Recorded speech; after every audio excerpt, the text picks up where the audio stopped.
ইউনূস থাইল্যান্ডের ব্যাংককে বিমস্টেক সম্মেলন শেষে নরেন্দ্র মোদীর সঙ্গে দ্বিপাক্ষিক বৈঠকে সীমান্ত হত্যা বন্ধ ও তিস্তার পানি বণ্টন নিয়েও শীর্ষ দুই নেতার মধ্যে আলোচনা হয়েছে বলে জানিয়েছেন প্রধান উপদেষ্টা প্রেস সচিব শফিকুল আলম।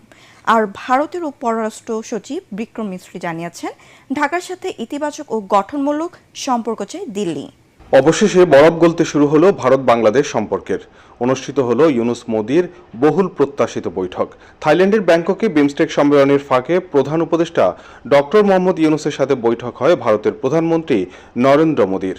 বৈঠক চলে প্রায় 40 মিনিট। মাননীয় চিফ অ্যাডভাইজার মহোদয় ইন্ডিয়ার প্রধানমন্ত্রী শ্রী নরেন্দ্র মোদীর সাথে বৈঠক করেছেন এবং বৈঠকে আমাদের সাথে যে পারস্পরিক স্বার্থ সংশ্লিষ্ট যতগুলো ইস্যু ছিল সবগুলো নিয়ে কথা হয়েছে। এ সময় ক্ষমতাচ্যুত হয়ে পালিয়ে ভারতে অবস্থান নেয়া শেখ হাসিনাকে ফিরিয়ে দেয়া, সীমান্ত হত্যা ও তিস্তার পানি বণ্টন ইস্যুতে কথা বলেন